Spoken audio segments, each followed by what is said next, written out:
بسم اللہ الرحمن الرحیم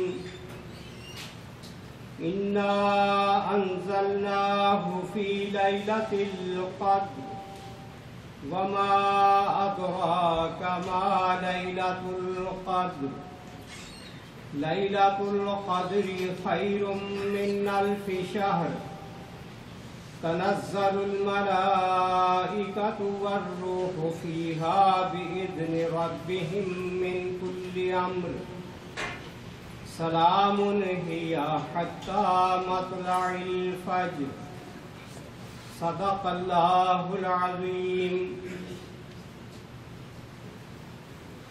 ہم نے اس قرآن کو شب قدر میں نازل کرنا شروع کیا،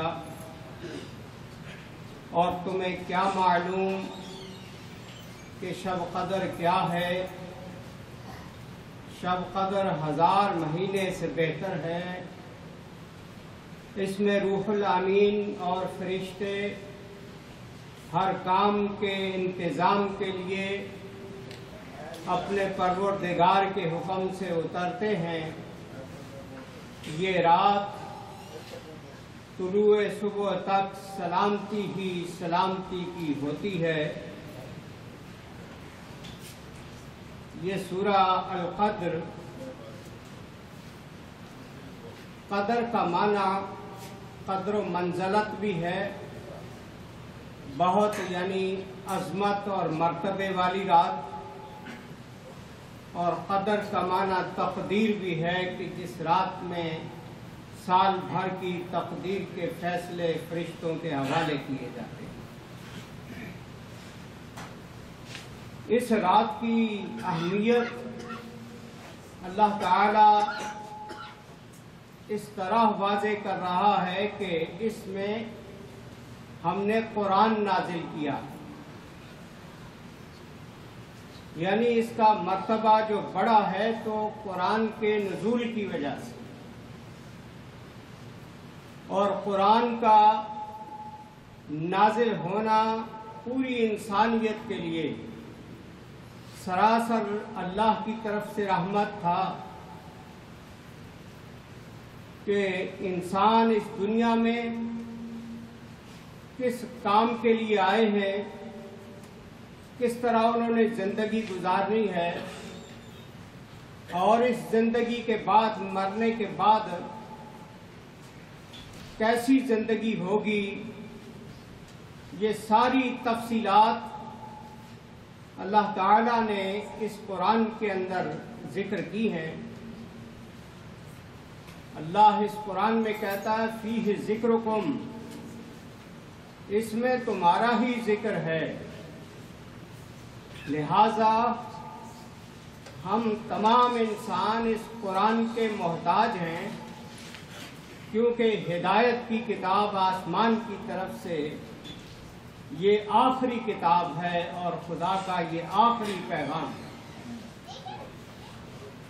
اور اس رات کا مرتبہ اتنا بڑھا دیا گیا، خیر من الف شہر، 1000 مہینے سے یہ ایک ہی رات کی عبادت افضل ہے۔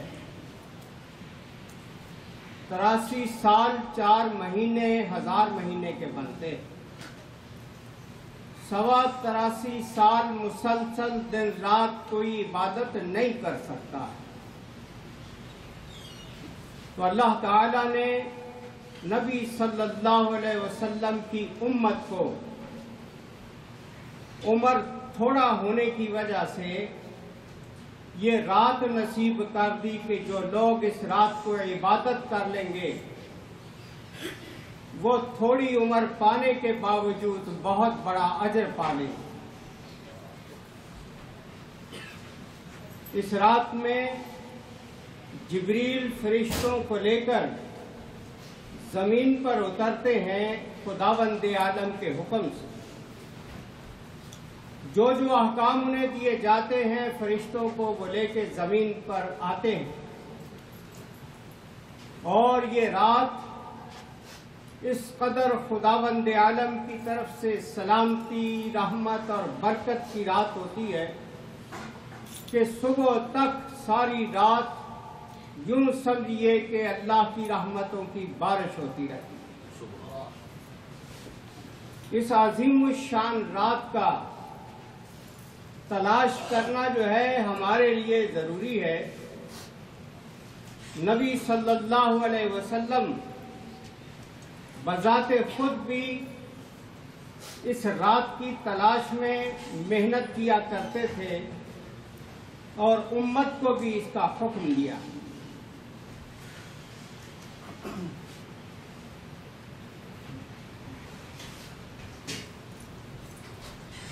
علامہ ابن حجر رحمہ اللہ نے اس رات کی قدر و منزلت کا 2-3 حوالوں سے ذکر کیا۔ ایک تو فرمایا کہ المراد بہ التعظیم، کہ اس قدر سے مراد تعظیم اور عظمت، جس طرح قرآن میں آتا وما قدر اللہ حق قدرہ، انہوں نے اللہ کی قدر نہ پہچانی جس طرح کے حق تھا اس کی قدر پہچاننے۔ اور دوسرا معنی التضییق، جیسے قرآن میں ومن قدر علیہ رزق، جس کا رزق تنگ کر دیا جائے۔ تنگی سے مراد یہ ہے لأن الارض تضیق فیہا عن الملائکہ، اس رات میں آسمانوں سے فرشتے زمین پر اتنے اترتے ہیں کہ زمین تنگ ہو جاتی ہے۔ وقیل القدر ہنا بمعنی القدر الذی ہوا موافی القضاء، دوسرا قدر کا معنی قضاء کا، تقدیر کا ہے۔ والمعنی انہ یقدر فی احکام تلک السنہ، اس سال کے سارے معاملات اور فیصلے تقدیر کے لکھ کر خداوند عالم فرشتوں کے حوالے کرتا ہے۔ اس رات کی اہمیت کے حوالے سے عن عائشہ رضی اللہ عنہ ان رسول اللہ صلی اللہ علیہ وسلم قال تحروا لیلۃ القدر فی الوتر من العشر الاواخر من رمضان، رمضان کے آخری 10 دنوں کی طاق راتوں میں اس رات کو تلاش کرو، یعنی 5 جو طاق راتیں ہیں ان میں ہم نے اسے تلاش کرنا حکم دیا ہے نبی صلی اللہ علیہ وسلم۔ اور اپنا معمول یہ تھا وَكَانَ صلی اللہ علیہ وسلم یجتہد فی العشر الاواخر من رمضان، رمضان کے آخری عشرے میں آپ سخت جد و جہد کیا کرتے تھے۔ اذا دخل العشر شد مئزرہ، جب آخری دہائی شروع ہوتی تو آپ کمر بستہ ہو جاتے۔ وَأَحْيَا لَيْلَةً، رات کو جاگتے۔ وَأَيْقَظَ أَهْلَهُ، گھر والوں کو جگاتے۔ شد مئزرہ کا معنی اجتہد فی العبادہ واعتزل النساء، عبادت میں اس رات بڑی محنت کرتے اور عورتوں سے جدا رہتے۔ وَأَحْيَا لَيْلَهُ، رات کو بیدار ہوتے۔ اے سحرہ بالطاعہ، خدا کی فرمانبرداری میں بیداری کے اندر ہی رات گزار دیتے۔ وَأَيْقَظَ أَهْلَهُ، گھر والوں کو اور بیویوں کو جگاتے۔ اہل الصلاح، کہ وہ بھی اٹھ کے نماز پڑھیں، نفل و نوافل پڑھیں، ذکر اذکار کریں۔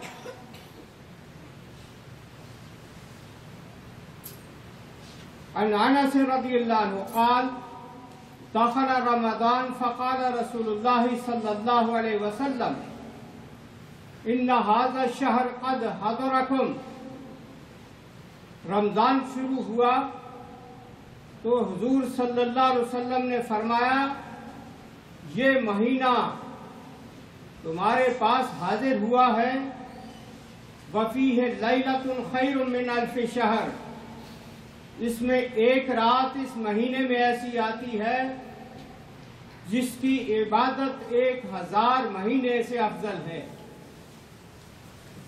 من حرمہا فقد حرم الخیر کلہ، جو اس رات سے محروم رہ گیا گویا ساری بھلائیوں سے محروم رہا۔ لہذا جو شخص اللہ کی رحمتوں سے محروم نہیں رہنا چاہتا اسے اس رات کی تلاش کر کے اس رات کی عبادت کرنی چاہیے۔ وعن عائشہ رضی اللہ عنہ ان النبی صلی اللہ علیہ وسلم کانا یعتکف العشر الاواخر من رمضان حتی توفاہ اللہ تعالی، نبی اکرم صلی اللہ علیہ وسلم رمضان کے آخری 10 دنوں میں اعتکاف فرمایا کرتے تھے۔ ہر سال اعتکاف فرماتے یہاں تک کہ آپ دنیا سے رخصت ہو گئے، یعنی یہ آپ کی سنت مؤکدہ ہے جسے آپ نے ترک نہیں کیا۔ آپ کا فرمان من قام لیلۃ القدر ایمانا و احتسابا غفر له ما تقدم من ذنبہ،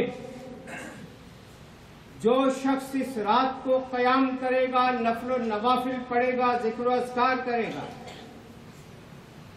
ایمان کی حالت میں ثواب حاصل کرنے کی نیت سے، تو اللہ تعالیٰ اس کے گزشتہ گناہ معاف فرما دے گا۔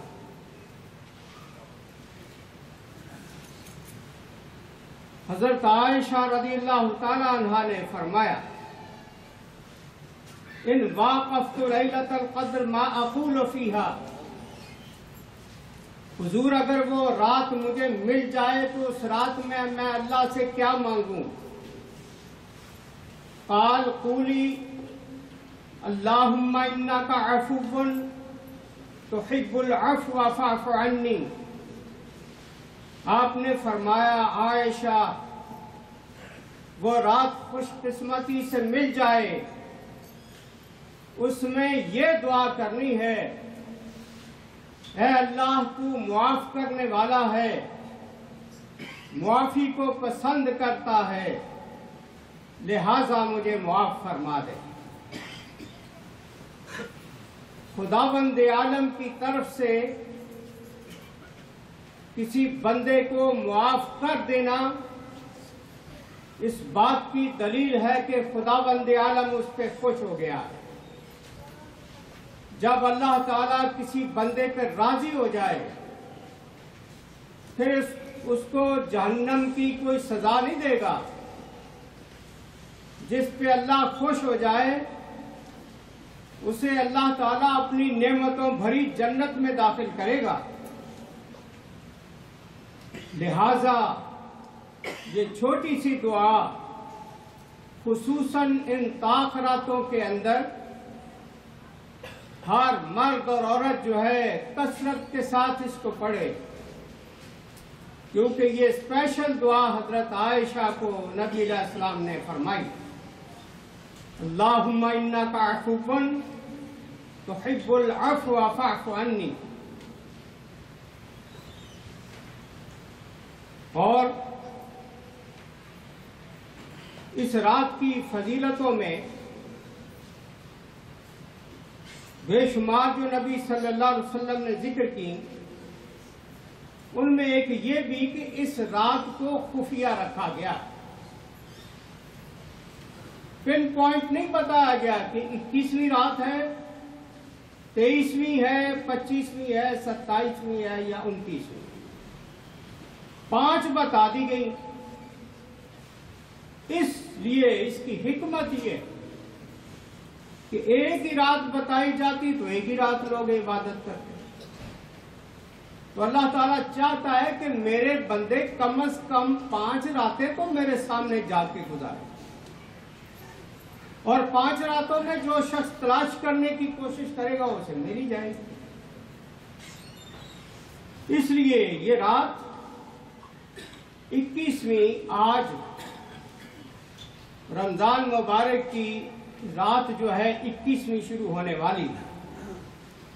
مغرب کے وقت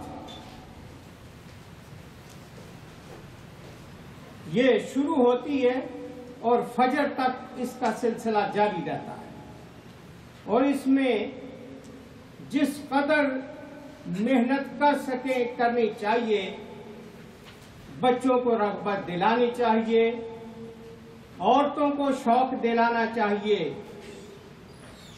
اور اعتکاف کے سلسلے میں مشروعیتہ الاعتکاف مشروع بالکتاب والسنہ والاجماع، اعتکاف کرنا یہ اللہ کی کتاب سے، نبی پاک کی سنت سے اور امت کے علماء کے اجماع سے یہ چیز ثابت ہے۔ قرآن میں اللہ فرماتا ہے وَلَا تُبَاشِرُوهُنَّ وَأَنْتُمْ عَاكِفُونَ فِي الْمَسَاجِدِ، تم عورتوں کے قریب نہ جاؤ جبکہ تم مسجدوں میں اعتکاف کر رہے ہو۔ لہذا مسجد کے اندر اعتکاف کرنے کی دلیل قرآن کی اس آیت سے ہے، اور حدیث میں جو پہلے ذکر ہوا کان یعتکف العشر الاواخر من رمضان حتی قبضہ اللہ، کہ حضور رمضان کے آخری 10 دنوں میں اعتکاف کیا کرتے تھے جہاں تک کہ آپ دنیا سے رخصت ہو گئے۔ اور علماء امت کا بھی اس بات پر اجماع ہے کہ یہ اعتکاف سنت مؤکدہ ہے۔ اس کی خالص نیت کر کے جو شخص اعتکاف کے لیے مسجد میں بیٹھے گا، اس نیت سے کہ میں نے اپنے گزشتہ گناہوں کی اللہ سے معافی مانگنی ہے، تو یقیناً خداوند عالم اس کے گناہوں کو معاف فرمائے۔ ذهب بعض أهل العلم إلى أن المعتكف يدخل معتكفه قبل غروب الشمس يوم 21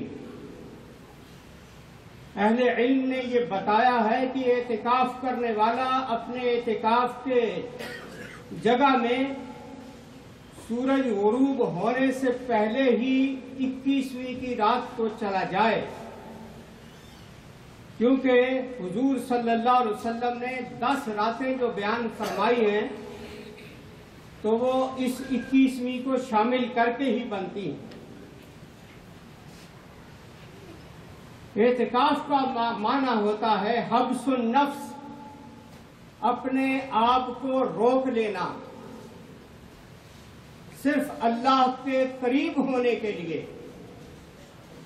دنیاوی معاملات سے قطع تعلق کر کے تنہائی اور گوشے میں بیٹھ کر ایسا نیک عمل کرنا کہ اللہ کا قرب حاصل ہو جائے، یہ اعتکاف کا مقصود ہوتا ہے۔ مسجدوں میں بیٹھ کر اعتکاف کرنے والے نفل و نوافل پڑھیں، ذکر و اذکار کریں، تلاوت قرآن کریں، جو بھی نیکی کے کام ہیں اندر بیٹھے بیٹھے ممکن وہ کرتے چلے جائیں۔ اعتکاف کی حالت میں بالوں کو کنگھی کی جا سکتی ہے، تیل لگایا جا سکتا ہے، اس لیے کہ حضرت عائشہ فرماتی کان رسول اللہ صلی اللہ علیہ وسلم اذا اعتکف ادنى راسه فارجله، حضور جب اعتکاف فرماتے تھے تو اپنا سر مبارک باہر مسجد سے جھکا دیتے تھے اور میں آپ کے سر مبارک کو کنگھی کر دیتی تھی۔ فَكَانَ لَا يَدْخُلُ الْبَيْتِ إِلَّا لِحَاجَةِ الْإِنسَانِ، گھر میں صرف ضروری حاجت کے لیے ہی آتے تھے، یعنی پیشاب وغیرہ کے لیے، کیونکہ اس زمانے میں مسجد میں باتھ روم نہیں ہوتے تھے۔ آج مسجدوں میں یہ ساری سہولتیں موجود اور اعتکاف والا آدمی جو ہے وہ بال بھی کاٹ سکتا ہے ضرورت کے مطابق، تقلیم الاظافر ناخن بھی کاٹ سکتا ہے، تنظیف البدن من الشعث والدرن اور میل کچیل سے صاف بدن کو کرنے کے لیے غسل بھی کر سکتا ہے۔ یہ ساری چیزیں جائز ہیں، جس طرح کھانا پینا اعتکاف والے کے لیے جائز۔ مسجد میں الگ سے خیمہ لگانا اعتکاف والے کے لیے یہ جائز ہے، کیونکہ نبی صلی اللہ علیہ وسلم کے لیے الگ سے پردہ لگا دیا جاتا تھا اور آپ کی چارپائی وہاں پر بچھا دی جاتی تھی۔ چارپائی اس لیے بچھائی جاتی تھی کہ اس زمانے میں مدینہ اس طرح کا آباد شہر نہیں تھا۔ اس زمانے میں، آج تو دیہات بھی ہمارے بڑے ایڈوانس ہیں، تو یہ بچھو اور کاٹ کھانے والے کیڑے مکوڑے جو تھے، اگر زمین پر آدمی لیٹے تو ان کا نقصان ہونے کا اندیشہ تھا۔ اس لیے نبی صلی اللہ علیہ وسلم اعتکاف میں چارپائی ڈال کے اعتکاف فرمایا کرتے تھے۔ اگر کوئی شخص کسی مجبوری سے اعتکاف میں چارپائی کے بغیر وہ نہیں رہ سکتا تو وہ چارپائی استعمال کر سکتا ہے۔ اعتکاف والا شخص اعتکاف کے دوران ضرورت پڑے تو نکاح بھی کر سکتا ہے، نکاح کروا بھی سکتا ہے۔ یہ ساری چیزیں جو ہیں ہماری شریعت کے اندر اللہ تعالیٰ نے رخصتیں دی ہیں ہمارے لیے۔ عورتوں کے لیے بھی اعتکاف جو ہے یہ جائز ہے، لیکن اذا ارادت المرأة الاعتکاف استاذنت زوجہا، جب عورت اعتکاف کا ارادہ کرے تو اپنے خاوند سے اجازت لے، کیونکہ خاوند کی اجازت کے بغیر عورت کو اعتکاف بیٹھنے کی اجازت نہیں۔ اسی طرح یہ آخری عشرہ جو ہے، اس میں ایک مسئلہ زکوٰۃ الفطر کا ہے۔ صحیحین کی حدیث عن ابن عمر رضی اللہ عنہما قال فرض رسول اللہ صلی اللہ علیہ وسلم زکوٰۃ الفطر، رسول اللہ صلی اللہ علیہ وسلم نے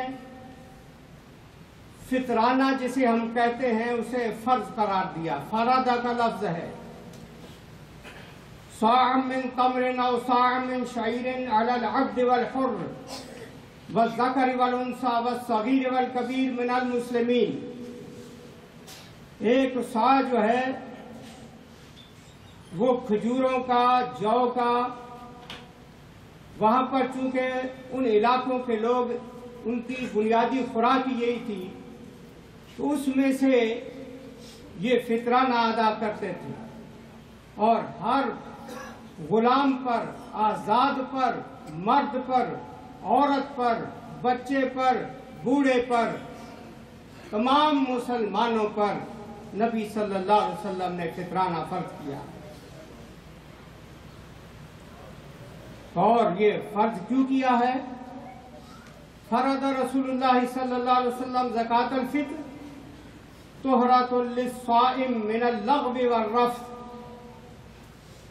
یہ فطرانہ جو ہے اس لیے فرض کیا کہ روزے دار نے روزے کی حالت میں جو غلطیاں کوتاہیاں کی ہیں، بےہودہ باتیں کی ہیں، اس روزے کی صفائی کے لیے زکوٰۃ الفطر، یہ فطرانہ دینا جو ہے یہ ضروری۔ وَطُعْمَةٌ لِلْمَسَاكِينَ، اور مسکین اور غریب لوگوں کے لیے کھانے کا انتظام ہو جاتا ہے عید کے دن۔ یہ حکمت تھی کہ جس طرح صاحب حیثیت لوگ عید کی خوشی منائیں، اسی طرح غریب لوگ بھی عید کی خوشی میں کھانے پینے کی شکل میں شامل ہو جائیں۔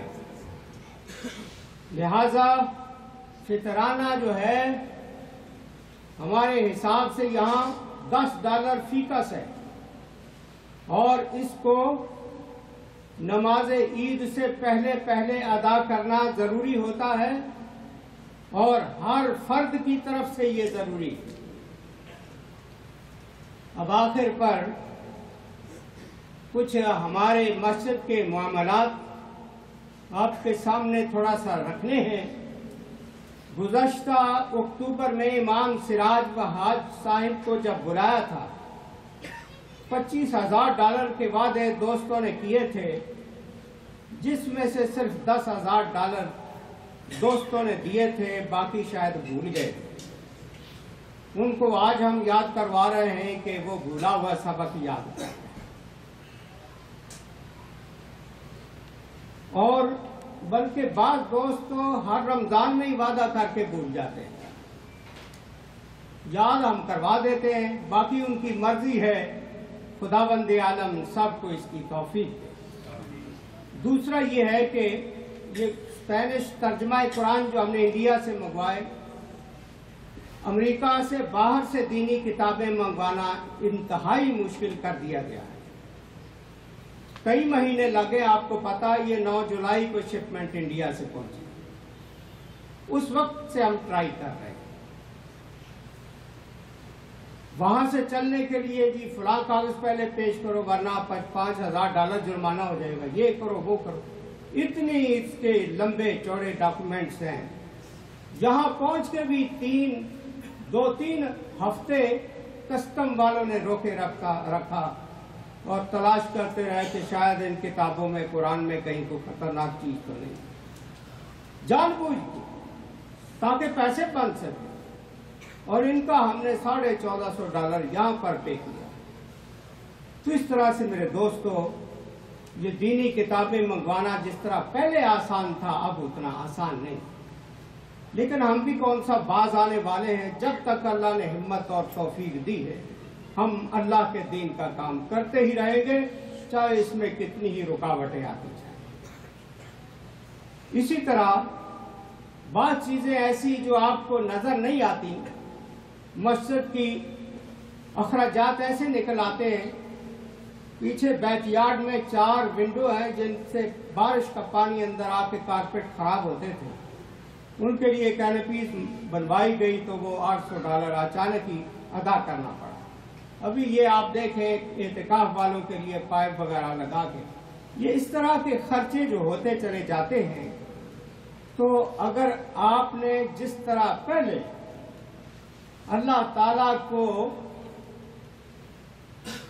ضامن سمجھ کر مجھ پہ ٹرسٹ کیا ہے، اسی طرح سے اگر آپ ٹرسٹ کر لیں تو انشاءاللہ ہمارے سارے کام مکمل ہوتے چلے جائیں گے۔ اللہ کی توفیق سے میرا ذاتی کوئی کمال نہیں ہے۔ اس مسجد میں ہوتے ہوئے کافی لوگوں کو خبر ہوگی کہ 10 سال تک $70,000 میں نے مسجد کا جمع کر کے بینک میں چھپا کے رکھا، سختی سے کہ اس کو چھیڑا تک نہیں، نہ ذاتی طور پر نہ کسی کو چھیڑنے دیا۔ اگر اللہ کی توفیق سے میں $70,000 کو 10 سال تک بچا کے رکھ سکتا ہوں، امانت آپ کی، اس میں نہ خود خیانت کی نہ کسی کو کرنے دی، تو انشاءاللہ آئندہ بھی آپ مجھ پہ اعتماد کریں۔ اللہ مجھے اس بات کی توفیق دے، جتنا کچھ آپ لوگوں نے آج تک تعاون کیا ہے یہ تھوڑا نہیں ہے۔ حقیقت یہ ہے تھوڑے سے عرصے میں $8.25 لاکھ کا ادا ہو جانا، یہ بہت بڑی خوش قسمتی ہے ہماری کمیونٹی۔ لوگ حیران ہوتے اتنے تھوڑے عرصے میں، جبکہ یہاں بڑے بڑے بزنس مین اور بڑے بڑے ڈاکٹر نہیں ہیں، یہی مزدور پیشہ لوگ، ٹیکسیاں چلانے والے، کنسٹرکشن کرنے والے، گیس اسٹیشنوں پہ کام کرنے والے، مزدوریاں کرنے والے، خون پسینے کی کمائی سے اللہ کے گھر کو جو وہ آباد رکھتے ہیں اور اس کا تعاون کرتے ہیں، اس کا اجر آپ کو اللہ تعالیٰ ہی دے سکتا ہے اور کوئی نہیں دے سکتا ہے، اور انشاءاللہ وہ دے گا۔ میں اپنے نہایت پیارے اور مخلص دوستوں کا انتہائی شکر گزار ہوں جنہوں نے آج تک مجھ پر اعتماد کیا اور ہم نے اللہ کی توفیق سے زیرو سے لے کر آج یہاں تک اس مسجد کو پہنچایا۔ جس دن مسجد کا آغاز سن 96 میں کیا تھا، اس دن ایک بھی آدمی اس کمیونٹی میں میرا واقف نہیں تھا۔ اللہ کی توفیق سے میں خود لیز کروا کے اپنی جیب سے دروازہ کھول کے بیٹھ گیا تھا خداوند عالم کے بھروسے پر، اور آپ دیکھ لیں اللہ تعالیٰ نے 12 سال کرائے پہ گزر گئے، اور پھر ہم نے یہ 9 لاکھ کا الحمدللہ بغیر سود کے اللہ نے سبب بنایا، سودا کیا، اور ہمیں اللہ تعالیٰ نے اس میں سرخم کیا۔ میرے دوستو، ماہانہ مسجد کا خرچ تقریباً $6000 ہے، اور کافی کفایت شعاری سے صرفے کر کے یہ ہم کرتے ہیں۔ آپ میرا ذاتی لائف سٹائل دیکھتے ہیں، میں کوئی عیاشی نہیں کرتا۔ میرے بچوں کو بھی آپ دیکھتے ہیں کہ ہم کس قدر سادگی سے زندگی گزارتے ہیں۔ ہمیں کوئی شوق نہیں ہے اعلیٰ سے اعلیٰ کھانوں کا، اعلیٰ سے اعلیٰ مکانوں کا، اعلیٰ سے اعلیٰ گاڑیوں کا۔ الحمدللہ ہم تو اللہ سے یہی چاہتے ہیں کہ عزت کی روزی گزارے کی دیتا چلا جائے، کیونکہ ہم نے کون سا اس دنیا میں ہمیشہ رہنا، ہمیں تو اپنی آخرت کی طرف جانا ہے۔ اسی طرح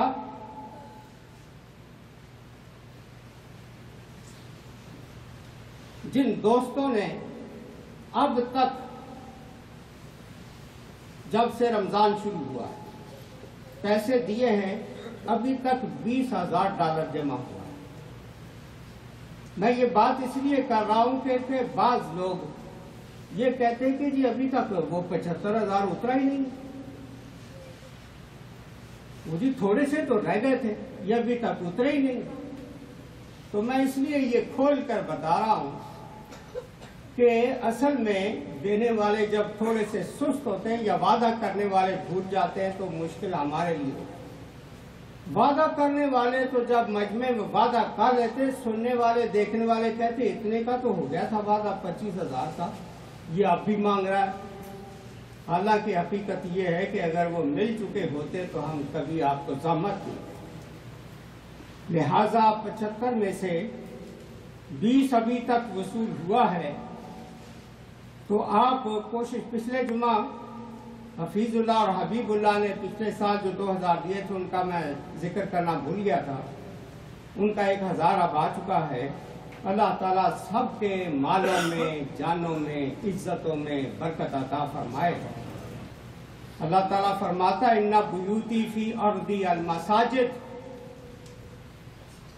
میری زمین میں میرے گھر مسجدیں ہیں، وَإِنَّ الزُّوَّارِ فِيهَا عُمَّارُهَا، اور میرے گھروں میں آ کر میری زیارت کرنے والے وہ ہیں جو ان مسجدوں کو، میرے گھروں کو آباد کرتے ہیں۔ شکریہ۔ فَطُوبَى لِعَبْدٍ تَطَهَّرَ فِي بَيْتِهِ، خوشخبری اس بندے کو ہے جو اپنے گھر میں پاک صاف ہو کر، باوضو ہو کر آتا ہے، ثم زارنی فی بیتی، پھر آ کر میرے گھر میں میری زیارت کرتا ہے۔ یہ اللہ فرماتا ہے ثم زارنی فی بیتی، پھر میرے گھر میں آ کر میری زیارت کرتا ہے۔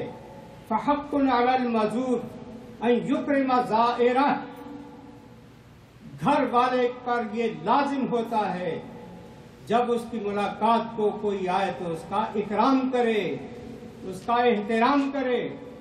لہٰذا میرے دوستو، ہمیں جو اللہ نے اپنے گھر میں آنے کی توفیق نصیب کی ہے اور اسے آباد کرنے کی جو توفیق نصیب کی ہے، یہ بہت بڑی خوش نصیبی ہے خدا کی زبان میں کہ اللہ تعالی ہمیں اپنا زائر کہہ رہا ہے، اپنا ملاقاتی کہہ رہا ہے۔ ابن عباس سے کسی نے جہاد کے بارے میں پوچھا، قال الا ادلک علی ما هو خیر من الجہاد، ابن عباس نے فرمایا تجھے میں جہاد سے بھی بہتر کوئی چیز نہ بتاؤں؟ تبنی مسجدن، تو اللہ کا گھر بنائے، یعلم الناس فیہ القرآن، اس مسجد میں تو لوگوں کو قرآن کی تعلیم دے، وہ سنن الرسول، اور رسول اللہ صلی اللہ علیہ وسلم کی سنتیں سکھائے، والفقہ فی الدین، اور دین کا علم لوگوں کو دے۔ یہ کام اگر تو کر جائے تو جہاد سے بھی افضل ہے۔ حضرات، یہ قرآن جو ہم پڑھتے، پڑھاتے، سنتے، سناتے ہیں، حافظ عمر رضی اللہ تعالی عنہ سورۃ البقرہ فنحر واطعم، حضرت عمر رضی اللہ تعالی عنہ نے سورہ بقرہ جب حفظ کر لی تھی تو خوشی میں اونٹ ذبح کر ڈالا اور لوگوں کو اونٹ کے گوشت پر دعوت دے کر ان کو دعوت پلائی تھی۔ ہمارے خلفاء راشدین قرآن کی خوشی اس طرح سے منایا کرتے تھے۔ وَكَانَ الصَّحَابَةُ يَكْرَهُونَ أَن يَمْضِيَ يَوْمٌ، صحابہ کرام اس بات سے نہایت گھبراتے تھے کہ کوئی دن خالی گزر جائے۔ وَلَمْ يَنْظُرُوا فِي مُصْحَفٍ، اور اس دن انہوں نے قرآن کو کھول کے نہ دیکھا ہو، یعنی ایک دن قرآن کو کھول کر نہ دیکھنا صحابہ کرام پر بہت بھاری ہوتا تھا۔ وہ روزانہ قرآن پاک کو صبح شام کھول کے پڑھا کرتے تھے۔ میرے دوستو، اسی طرح ہمیں بھی اللہ کے کلام کے ساتھ وہی شغف، وہی شوق، وہی محبت پیدا ہونی چاہیے کہ ہم اللہ کے کلام کو صبح و شام دن رات پڑھیں، دل لگا کے پڑھیں۔ اس سے زیادہ برکت والی عظیم الشان کتاب کوئی نہیں ہے۔ لوگ ناول پہ ناول پڑھتے رہتے ہیں، کتابوں کی کتابیں لائبریریوں سے بچے لے کے پڑھتے ہیں، لیکن جتنی توجہ قرآن پر دینے کی ضرورت تھی اتنی توجہ نہیں دی جاتی۔ سارے جہان کی کتابیں پڑھ جائیں، پی ایچ ڈی کی ڈگریاں یونیورسٹیوں سے حاصل کر لیں، مرتے وقت ساری ڈگریاں زیرو ہو جاتی ہیں۔ قبر میں اگر کوئی کام آنے والی کتاب ہے تو صرف اللہ کا قرآن ہے، باقی ساری کتابیں بیکار ہو جاتی ہیں۔ اس لیے قرآن پاک کو زیادہ سے زیادہ پڑھنے کا اہتمام کریں، تلاوت کریں، اس کی تفسیر پڑھیں، اس کو سمجھنے کی کوشش کریں، دوسروں تک اس کی تعلیم کو عام کریں۔ اگر صحیح معنوں میں قرآن کی تعلیم عام ہو جائے تو دنیا سے یہ بدامنی ختم ہو جائے۔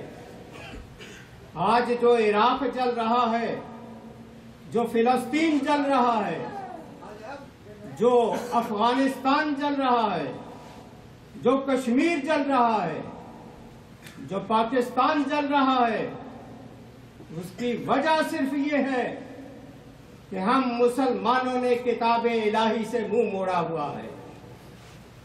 خداوند عالم ہم سے ناراض ہے۔ پوری مسلمان امت پر اللہ کا عذاب آیا ہوا ہے، لیکن سمجھتا کوئی نہیں ہے۔ کس طرح ایک دوسرے کے گلے کاٹے جا رہے ہیں، کس طرح بموں سے اڑایا جا رہا ہے۔ اپنی ہی فوج اپنی قوم پر چڑھی ہوئی ہے۔ لاکھوں انسانوں کو وزیرستان میں بے دخل کر دیا ہے گھروں سے۔ جب فوج کو اپنی قوم سے لڑانے کے لیے اسلحہ استعمال کرنا پڑے گا، فائدہ کس کا ہوگا؟ فوج اسلحہ استعمال کر کے اپنی قوم پر اسلحہ سے فارغ ہو جائے گی اور ارد گرد ہے دشمن کو ملک پر حملہ کرنے میں نہایت آسانی ہو جائے گی۔ جب فوج یہ اسلحے سے فارغ ہے لہذا حملہ کرو اور قبضہ کرو۔ کتنی بڑی سازش ہے، لیکن یہ بیوقوف ہمارے حکمران جو فوج کو اپنی ہی قوم پر بم برسانے پہ لگائے ہوئے ہیں، ساری توانائیاں فوج کی کدھر ضائع کر رہے ہیں۔ دشمن کے لیے تیار رہنا تھا فوج کو اپنے ہی قوم کے اندر الجھا کے رکھ دیا گیا ہے۔ وزیرستان کے اجڑتے ہوئے خاندانوں کو جب ہم ٹی وی پہ دیکھتے ہیں، پورا برقع پوش پرانے زمانے کے ٹوپی والے برقعے پہنے ہوئے خواتین، نہایت باحیا اور با پردہ عورتیں، جب وہ گود میں بچوں کو اٹھا کے در بدر دھکے کھاتی ہیں، سچی بات ہے ہماری غیرت جو ہے وہ گوارا نہیں کرتی کہ یہ ہو کیا رہا ہے۔ فلسطین کے اندر اتنا بڑا ظلم سارا جہان دیکھ رہا ہے، زبانیں گنگ ہیں، مسلمان حکمرانوں کو کوئی توفیق نہیں ہے کہ ان کے حق میں کوئی کلمہ خیری کیسے۔ کس قدر عذاب ہے مسلمان امت پر، یہ حکمران بھی مسلمان امت پر عذاب الہی، یہ خدا کا عذاب جو صحیح معنوں میں حق ادا نہیں کر رہے ہیں حکمرانی کا۔ خدا کے باغی، رسول کے باغی مسلمانوں کی گردنوں پہ مسلط ہیں زبردستی، اور مسلمان امت کو دیکھیں کس قدر بے بس کر کے رکھا ہوا، نہ بجلی، نہ پانی، نہ گیس، نہ کھانے کو۔ رمضان کے مہینے میں دنیا سڑکوں پر روزے کی حالت میں سخت دھوپ میں جو احتجاج کر رہی ہے، کوئی انسانیت؟ انتہا کا ظلم ہے۔ لیکن ان ظالموں کے محلات کے اندر اے سی چلتے رہتے ہیں، وہاں نہیں گرمی ہوتی، وہاں بجلی بند نہیں ہوتی۔ افسوس یہ ہے، میں تو یہی کہتا ہوں یا اللہ ایسے ظالم حکمرانوں کا بیڑا غرق کر، ان کو مسلمان امت سے ان کی گردن کو آزاد کر دے۔ یا اللہ کو اچھے حکمران نصیب کر، حضرت ابو بکر و عمر جیسے، عثمان و علی جیسے، عمر بن عبدالعزیز جیسے، جو غریبوں کا خیال کریں، مسکینوں، بیواؤں اور یتیموں کا خیال کریں۔ کس قدر انسانیت تڑپ رہی ہے، خاک و خون میں تڑپ رہی ہے، لیکن یہ بے رحم درندے اور ظالم، ان کو ذرا ان پہ ترس نہیں آتا۔ اللہ تعالیٰ اس امت کا خود حامی و ناصر ہو، خداوند عالم خود اپنی رحمتیں اس امت پر برسائے، ان ظالموں سے جان چھڑائے۔ اللہ تعالیٰ میرا اور آپ کا حامی و ناصر ہو۔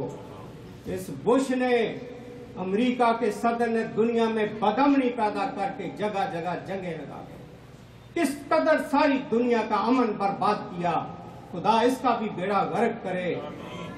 یہ جو آج اوباما صدر ہے، قدرے اس سے بہتر ہے، ورنہ اس نے تو دیکھے اندھا دھند جنگیں عراق میں، ادھر ادھر افغانستان میں، ہمارے مشرف کو گردن کان سے پکڑ کے شامل ہو ہمارے ساتھ، اندھا دھند اندھا ہو گیا، ساری دنیا میں آگ لگا کے اب کہیں کونے میں جا بیٹھا اور ساری دنیا جل رہی۔ اللہ تعالیٰ ساری انسانیت، جہاں مسلمان پس رہے ہیں اللہ ان کی بھی حفاظت کرے، جہاں غیر مسلم تڑپ رہے ہیں اللہ ان کی بھی حمایت اور نصرت فرمائے۔ ہم کافروں کے بھی بدخواہ نہیں ہیں، بالآخر وہ انسان ہیں، اگر وہ ظلم کی چکی میں پستے ہیں اللہ تعالیٰ ان کا بھی حامی و ناصر ہو۔ وآخر دعوانا الحمدللہ۔